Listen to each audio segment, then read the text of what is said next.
안녕하세요.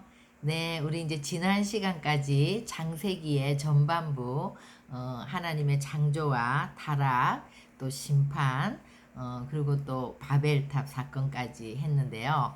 우리가 이제 타락이라고 하면 죄 이렇게 생각하면 우리는 이런 것들을 막 죄를 짓고 굉장히 뭐 나쁜 짓을 하고 이렇게 일반적으로 이제 생각하는데 창세기를 통해서 죄나 타락이라는 것은 하나님께 등을 돌린 상태, 하나님을 떠난 상태, 또 무관심하고 그러니까 하나님과 완전히 분리된 상태를 이제 타락 했다고 얘기하는 거고, 또 우리가 이제 선악과, 왜 선악과를 하나님이 만드셨나 이러는데, 우리가 창세기를 공부하면서 이것이 얼마나 하나님께서 인간을 놀랍게, 정말 하나님은 창조주고 인간은 피조물이지만 창조주와 피조물의 관계임에도 불구하고 동등한 관계 가운데서 서로 믿고 신뢰하고 사랑하는 그런 관계로 하나님이 우리의 사랑을 얻기 위해서 대단한 모험을 하시고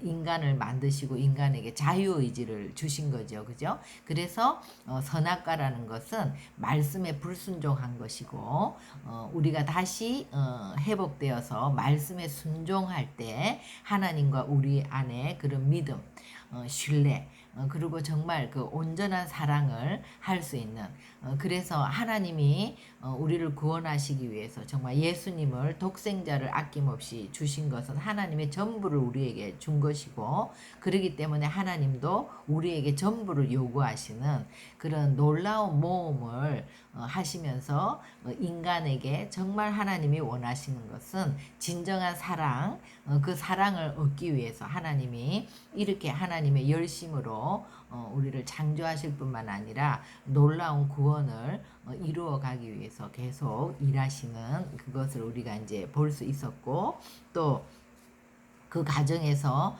가인 계열과 셋의 계열이 있었죠. 그리고 홍수 심판 후에도 이제 니므롯의 나라와 이제 오늘부터 공부하게 될 아브라함, 그 이스라엘, 하나님이 이제 하나님의 나라를 세워서 이스라엘을 세워서 온 열방을 구원하시고자 하는 하나님의 나라를 어떻게 세워 가시는지, 그러니까 이제 12장부터는요 큰 패러다임의 전환이 있는 거죠. 홍수 심판이 있고 나서 그 후에 인간들은 하나님이 무지개 언약을 하시면서 다시는 심판하지 않을 것이다, 정말 내가 죽어서 너희를 구원할 것이다는 이런 놀라운 언약을 주셨지만 하나님을 두려워하고 또 심판할까봐 불신하고 그러면서 이제 계속 그 바벨의 니므롯의 나라, 이런 바벨의 그런 문화가 이게 이제 막 횡배해가는 그런 속에서 이제 아브라함을 택해내시고 빼내셔서 이제 주님이 주님의 나라를 만들어 가시는 그런 과정을 이제 우리 가운데 보여주시는 건데요. 그래서 12장부터는 정말 그 인간과 하나님의 그런 교제하면서 정말 그 관계 가운데서 우리가 비록 실수하고 넘어져도 하나님이 또 그것들을 기다려 주시고 다시 우리를 세워 주시고, 그래서 그 믿음이 없고 또 연약한 우리들을 또 믿음으로 온전히 세우시고 하나님의 열심으로 일하는, 그래서 하나님이 어떤 분인지를 우리가 이제 아브라함부터 50장까지 이 네 명의 족장을 통해서 우리가 이제 중점을 두고 봐야 될 것은 하나님이 어떤 분인지, 그것이 참 중요한 것 같아요. 그리고 또 우리가 어떻게 믿음의 조상 아브라함과 같이 또 믿음을 세워 나가는지, 그래서 오늘부터 이제 하는 것은 조금 그런 것들이 이제 전환이 되는데, 그렇지만 아주 한 족장 한 사람 한 사람, 아브라함, 이삭, 야곱, 요셉에 대해서 우리가 다 본받아야 되는, 또 그 속에서 일하시는 그런 하나님의 열심을 우리가 볼 수 있는 그런 기대되는 이제 장면들입니다. 그래서 이제 11장 27절부터 보겠습니다. 데라의 족보는 이러하니라. 데라는 아브람과 나홀과 하란을 낳고 하란은 롯을 낳았으며 하란은 그 아비 데라보다 먼저 고향 갈대인의 우르에서 죽었다. 이제 세 아들을 낳았는데 하란은 먼저 죽었죠. 아브람과 나홀이 장가들었으니 아브라함의 아내의 이름은 사레며 나홀의 아내의 이름은 밀가니 하란의 딸이요 하란은 밀가의 아버지며 또 이스가의 아버지더라. 사레는 임신하지 못함으로 자식이 없었더라. 데라가 그 아들 아브라함과 하란의 아들인 그의 손자 롯과 그의 며느리 아브라함의 아내 사레를 데리고 갈대아인의 우르를 떠나 가나안 땅으로 가고자 하더니 하란에 이르러 거기 거류하였으며 데라는 나이가 205세가 되어 하란에서 죽었더라. 근데 우리가 이제 정말 데라나 아브라함이 어떤 상태에서 하나님의 부르심을 받고 이렇게 놀라운 결단을 하고 나왔을까? 그리고 그 시대는 오래 살았기 때문에 셈의 10대 손이 아브라함이지만 같이 동시대에 살았었잖아요. 그러니까 이런 것들에 대해서 참 궁금한 부분이 많죠. 그래서 성경이 언급하고 있는 고대 역사서 가운데 하나로 이제 소위 말하는 야사죠, 야사. 야살의 책이라는 게 있어요. 근데 이거는 이제 여호수아서와 사무엘 하에도 성경에 언급이 돼요. 야살의 책에 이렇게 기록되어 있다 이러면서 여호수아서에서도 태양이 이제 머물고 달이 멈추는 그 장면을 야살의 책에 기록한 대로 이렇게 언급을 하는 거 보면 이 야살의 책은 굉장히 성경은 아니지만 그리고 이것이 또 다 진짜인지 아닌지 그건 알 수 없지만 그래도 상당히 권위가 있는 책인 것 같아요. 그래서 우리가 성경과 야살의 책을 함께 보면 성경에 나오지 않는 숨은 연결고리들을 발견하는 이제 유익이 있는 거죠. 그래서 그 책에 우리가 좀 참고로 데라가 이제 어떤 사람이었는지, 데라는 이제 뭐 우상을 만들어서 팔던 굉장한 거부였다 이런 얘기도 있는데 이 야살의 책에는 데라가 그 니므롯의 나라에서 되게 유력한 그러니까 높은 지위에 지금으로 말하면 뭐 장관 같은 그런 자리에 있던 아주 부와 명예를 갖고 있는 사람이었어요. 그런데 데라가 모든 신들을 다 섬기는 그런 우상 숭배를 하고 있었고 아브라함이 태어날 때 이제 마술사들 또 이제 그 시대에 뭐 유력한 자들이 이제 그 데라 집에 왔다가 나가면서 그 하늘의 별들을 보고 이 아브라함이 니므롯의 나라를 해칠 자다. 이래서 니므롯이 이제 아브라함을 죽이려고 하자 아브라함이 그 엄마와 유모와 동굴 속으로 이제 피신을 해서 그리고 이제 아브라함 대신 그 여종이 낳은 아이를 아브라함이라고 속이고 이제 그 아이는 죽고 아브라함은 동굴 속에서 그렇게 10년을 살다가 이제 아브라함이 잊혀질 때쯤 됐을 때 아브라함이 노아와 셈이 살고 있는 그 이제 셈 할아버지네로 가서 거기서 39년 동안을 살았다고 나와 있어요. 그래서 그 시대에는 다 이게 이제 하나님을 불신하고 하나님을 떠나고 그런 니므롯의 나라 막 그런 바벨 뭐 도시 국가들이 쓰면서 이제 전부 다 사람이 자기 생각대로 판단대로 그렇게 뭐 또 타락을 해가는 그런 시대였는데 믿음의 거장인 그 노아와 그런 셈 할아버지 밑에서 아브라함이 이제 교육을 받으면서 하나님에 대해서 배우고 그렇게 믿음의 사람으로 아브라함은 이제 하나님이 특별히 그렇게 보호를 하신 것 같아요. 그래서 아브라함이 39년을 거기서 있었으니까 49세 때 이제 거의 50이 다 되었을 때 아버지 데라의 집으로 왔는데 그 우상들을 보고 아브라함이 고민을 하다가 그 우상들을 다 때려 부수는 거예요. 그러니까 이제 그 데라가 그것을 보고 너무 화가 나가지고 아들임에도 불구하고 니므롯에게 고발을 한 거죠. 그러니까 이제 니므롯이 그러면 그때 네가 아브라함이라고 했던 그 아이 그걸 왜 속였냐 이것은 누구 때문에 이렇게 됐냐 그러니까 데라가 겁이 나니까 그러니까 이제 이 야살의 책에는 아브라함이 큰아들이 아니라 하란이 큰아들로 나와요. 하란이 42세 때 아브라함이 10살이었다고 나오거든요.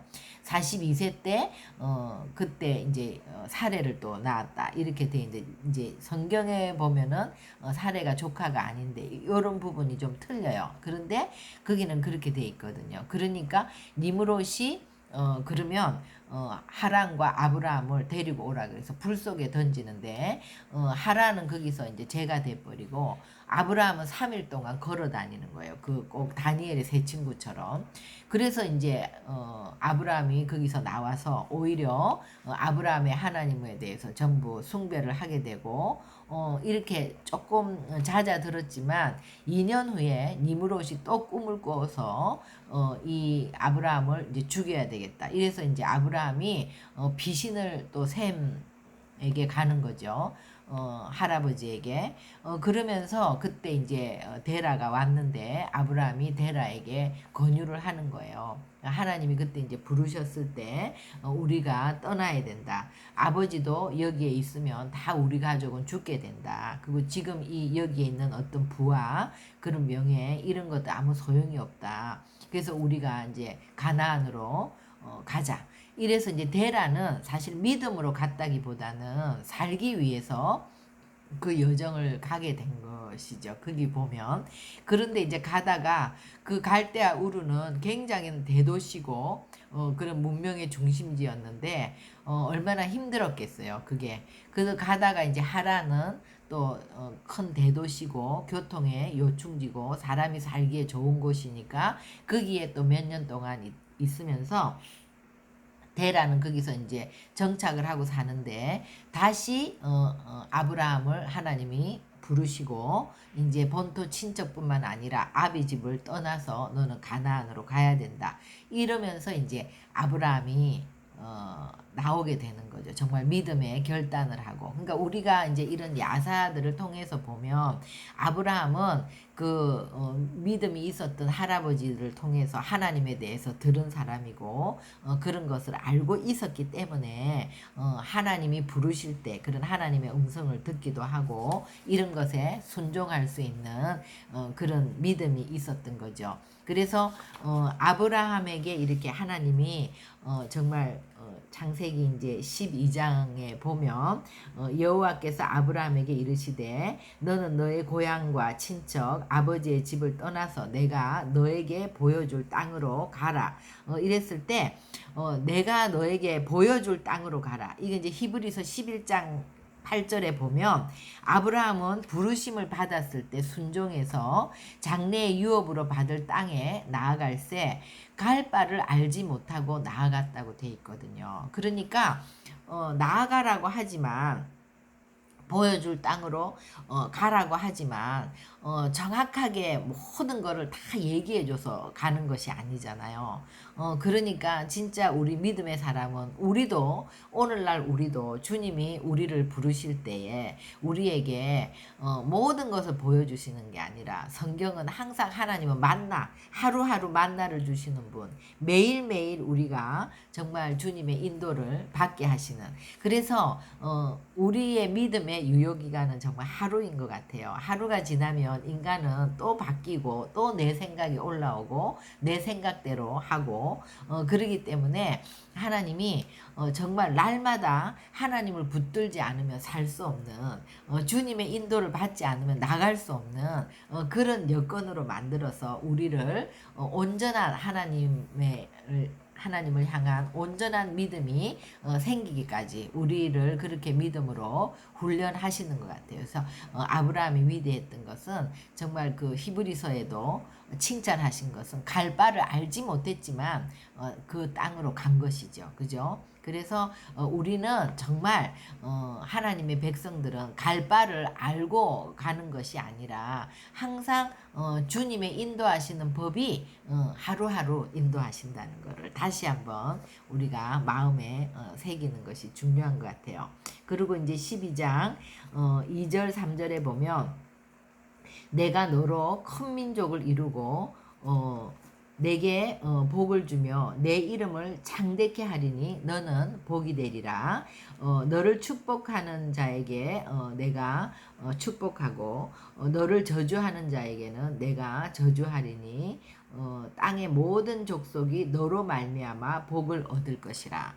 그러니까 이 이제 아브라함에게 이 주시는 언약을 우리가 이제 그대로 보면 아브라함을 통해서 이루실 이제 이스라엘, 그죠? 그래서 너의 이제 후손들 큰 민족을 이루게 될 것인데 그 이스라엘이라는 민족은 정말 너를 축복하는 자. 그러니까는 정말 이스라엘은 스가랴서 2장에 말하는 것 같이 너를 범하는 자는 나의 하나님의 눈동자를 범하는 것이다 라고 할 만큼 하나님의 눈동자인 거야. 이스라엘은 하나님의 눈동자라는 것이 진짜 너를 범하는 건 내 눈을 범하는 거라는 거죠. 그러니까 얼마나 하나님의 눈동자 같은 이스라엘, 주님이 정말 그 눈에 넣어도 우리가 정말 아프지 않다 이렇게 표현하잖아요. 우리의 자녀들을. 그러니까 이스라엘을 그만큼 사랑한다는 거죠. 그리고 성경의 모든 역사를 볼 때 이스라엘이 또 하나님을 정말 배반하고 또 하나님에게 등을 돌리고 계속 그렇게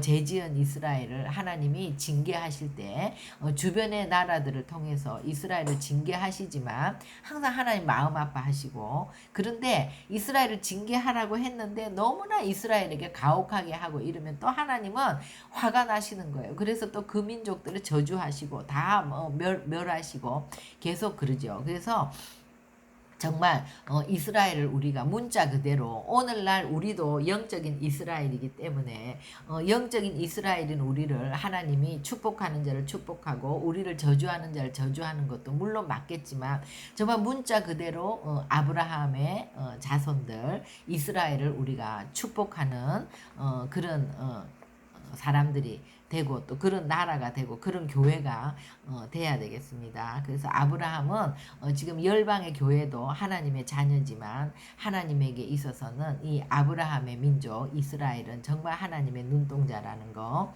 그리고 땅의 모든 족속이 너로 말미암아 복을 받을 것이라 이렇게 얘기한 것은 아브라함의 후손으로 이제 오신 예수 그리스도, 그죠?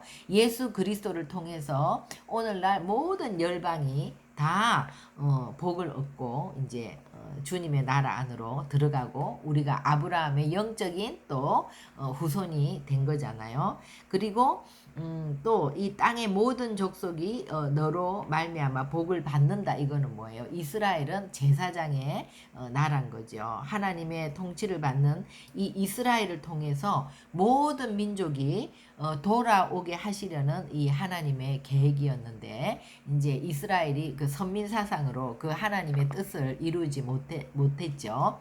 그래서 이제 예수님을 통해서 열방에 이제 이 복음이 먼저 전파되는 동안 이스라엘은 지금 수건이 가려진 것 같이 넘어져 있지만 또 로마서에 보면 이스라엘이 이스라엘의 제사장의 나라의 역할을 잘 감당을 못했기 때문에 이스라엘을 넘어뜨리고 열방이 먼저 이제 또 복음을 받아서 열방의 복음이 충만하게 되었을 때는 또 우리도 우리만 복을 얻는다. 이러면 이스라엘과 똑같이 되는 거잖아요. 어쨌든 이스라엘을 통해서 이 복음이 우리까지 온 것이기 때문에 우리가 넘어져 있는 그 이스라엘을 또 위에서 기도하고 복음을 전파하고 이래서 예수 그리스도 안에서 이스라엘과 열방이 다 주님 안으로 이제 들어오는 것이 또 하나님의 계획이 되는 거죠. 그래서 열방의 교회들인 우리도 아브라함의 영적인 후손들이 되어서 우리가 이제 제사장의 나라로 똑같이 그 복을 누리면서 우리를 통해서 다시 이스라엘까지 그 복음이 다 갈 수 있도록, 그래서 끝없이 하나님 안에 들어온 자들은 모두가 너희는 제사장 나라 거룩한 백성 또 그 왕 같은 제사장, 그죠? 거룩한 나라, 하나님의 택한 백성, 하나님의 소유, 이렇게 신약 백성들에게 하나님이 신약의 교회에게 이제 또 그렇게 약속하고 계시지 않습니까? 그래서 그리고 또 4절에 보면 이에 아브라함이 여호와의 말씀을 따라 갔고 롯도 그와 함께 갔으며 아브라함이 하란을 떠날 때에 75세더라. 그러니까 이제 11장 26절에 데라가 70세에 아브라함을 낳았는데 아브라함이 하란을 떠날 때 75세면 그때 데라는 145세였거든요. 그런데 데라가 205세가 되어서 하란에서 죽었기 때문에 데라가 죽고 나온 것이 아니라 데라가 살아있는데 아브라함이 아비집을 떠나서 나오고 데라는 그 이후에 60년을 더 살다가 하란에서 죽은 거죠. 근데 이제 우리가 이 사도행전 7장 4절에 보면 스데반이 이제 설교할 때 데라가 죽은 후에 나왔다 이랬는데 그것은 이제 번역이 조금 잘못된 것 같아요. 여기 이제 나이를 계산해 보면 분명히 본토 친척과 또 아비 집을 떠나서 나온 거예요. 아버지가 죽고 나서 나온 것이 아니라 그죠? 그리고 이에 아브라함이 여호와의 말씀을 따라갔다는 거. 우리가 이것은 굉장히 중요한 것 같아요. 하나님의 말씀을 따라간 거. 정말 아버지 집보다, 우리의 일가 친척보다, 그죠? 말씀을 따라가는 거. 그러니까는, 아브라함은, 나중에 그 롯과의 관계에서도 항상 어떤 그 물질이나 이런 것보다는 인간관계가 더 중요했고 또 인간관계나 이런 모든 관계보다 하나님과의 관계, 하나님의 말씀을 제일 우선순위로 놓는 그러니까 믿음의 사람인 거죠. 그래서 우리가 말씀을 쫓아간다는 거, 우리의 삶의 어떤 것보다도 우리의 우선순위는 말씀을 쫓아가는 거. 그럴 때 우리가 정말 우리의 환경과 우리의 삶 속에서 끊임없이 오는 어떤 유혹과 미혹을 이길 수가 있는 거지. 우리가 이 말씀이 없으면 우리는 항상 넘어질 수밖에 없잖아요. 그러니까 말씀을 따라간다는 것이 믿는 사람에게 있어서는 정말 항상 말씀은 내 삶의 제일 우선순위가 돼야 되는 거예요. 근데 우리가 정말 우리의 영혼이 잠자고 있거나 우리의 영혼이 병들어 있을 때는 말씀을 못 들어요. 우리가 교회 가서 예배를 드려도 이 영혼이 잠자는 사람들은 말씀을 못 듣고 말씀이 오면은 졸고 그리고 우리가 정말 이렇게 눈 뜨고 듣는 것 같아도 머릿속에는 세상 생각이 가득 있기 때문에 말씀이 들어올 수가 없어요. 사단이 못 듣게 하는 거거든요. 근데 우리가 정말 성령으로 충만할 때는 이 말씀이 꿀송이와 같이 우리 속에 역사하고 이 말씀을 쫓아서 우리가 살아갈 수 있는 말씀이 내 삶을 붙들고 말씀이 내 삶을 이끌어가는 거죠. 그러니까 말씀이 붙들릴 때 우리의 삶을 이길 수가 있는 거예요. 그러니까 바울이 옥중에서 그 바울의 옥중 서신을 보면 에베소서, 골로새서, 빌립보서, 이런 빌레몬서 이런 옥중 서신들 안에는 바울이 정말 옥에 갇혀 있음에도 불구하고 계속 그 하나님을 찬송하리로다 나의 주 나의 하나님 정말 기뻐하라 또 더 기뻐하라 이것으로 가득 그 말씀에 그거에 완전히 붙들려 있기 때문에 그 옥에 있거나 뭐 내가 어디에 있거나 이런 환경이 이 바울을 어떻게 할 수가 없는 거죠. 세상을 이기는 거죠. 그래서 히브리서 4장 12절에도 하나님의 말씀은 살았고 운동력이 있어 좌우의 날선 검보다 예리하고 영과 혼과 간절과 골수를 찔러 쪼개고 우리의 마음의 생각과 뜻을 감찰하는 것이 말씀이지 않습니까? 그래서 이렇게 아브라함이 말씀을 쫓아갔다는 것은 정말 그 안에 하나님의 영으로 가득했기 때문에 그 정말 갈 바를 알지 못하고 또 아무것도 없는 그 가나안에 오직 어떤 것을 보고 간 것이 아니라 그냥 말씀을 쫓아갔다는 이 자체가 너무너무 큰 믿음인 것이죠. 그래서 아브라함이 그의 아내 사레와 조카 롯과 하란에서 모은 모든 소유와 얻은 그런 사람들을 이끌고 가나안 땅으로 가려고 떠나서 마침내 가나안 땅에 들어갔더라. 그래서 이제 다 그런 것들을 가지고 가나안에 마침내 들어갔는데 아브라함이 그 땅을 지나 세겜 땅 모래 상수리 나무에 이르니 그때 가나안 사람이 그 땅에 거주하였더라. 내가 너로 거기 가면 큰 민족을 이룰 것이고 이렇게 해서 그 말씀을 쫓아갔지만 그때는 그 땅에 가나안 사람이 거주했다는 거예요. 그 땅이 비어 있거나 뭐 그런 것이 아니라 여호와께서 근데 아브라함에게 이제 나타나시죠. 내가 이 땅을 너 자손에게 주리라 하신지라. 자기에게 나타나신 여호와께 그가 그곳에서 제단을 쌓고 거기서 베델 동쪽 산으로 옮겨 장막을 치니 서쪽은 베델이요 동쪽은 아이라. 그가 그곳에서 여호와께 제단을 쌓고 여호와의 이름을 불렀더라. 그러니까 말씀을 쫓아가고 말씀이 가득했기 때문에 그 땅에 들어갔을 때 정말 아브라함이 거할 곳도 없고 가나안 사람이 거기 있었고 이랬지만 제단을 쌓고 또 그때 하나님이 나타나셔서 다시 한번 그 약속을 확증해주고 그래서 아브라함이 여기서 예배했더라. 그러니까 우리가 정말 말씀을 쫓아서 갈 때는 말씀과는 달리 뭐가 이렇게 딱 있어야 되는데 뭐가 정말 딱 다 보여야 되는데 그런 것이 없어도 우리가 그 속에서 예배하면서 또 이 하나님의 말씀을 하나 붙들고 또 예배하면서 또 한 번 붙들고 이렇게 하루하루 가다 보면 하나님이 그 길을 내시는 거죠. 그러니까 믿음의 사람, 우리가 주님을 믿는 하나님의 백성들은 오직 이 어떤 눈에 보이는 환경이 아니라 말씀을 쫓아가고 또 예배하는 거죠. 말씀을 쫓는 사람은 항상 주님을 예배하는 거. 그러니까 우리가 아무리 환경이 어렵고 힘들고 주님이 나에게 말씀하신 것과 같지 않고 내가 분명히 기도할 때는 이런 것들을 하나님 이루어 주신다고 했는데 눈을 떠보면 똑같고 아무것도 변한 게 없고 그렇지만 우리가 그 속에서 늘 이 말씀 붙들고 예배할 때 반드시 하나님의 그런 놀라운 은혜를 경험하게 되는 것이죠. 오늘 우리 그까지 하겠습니다. 기도하시겠습니다. 하나님 정말 하나님의 말씀을 붙들고 본토 친척집을 떠나 또 아비 집을 떠나 무엇보다도 아브라함에게는 주님이 주시는 말씀이 우선순위가 되었던 것처럼 우리도 이 말씀을 붙들고 상황을 이길 수 있는 그래서 항상 이 말씀 안에서 예배함으로 그 상황을 이기시는 그 주님과 함께 우리가 동행할 수 있도록 저희들의 삶을 인도하여 주시옵소서. 예수님의 이름으로 기도합니다. 아멘. 네.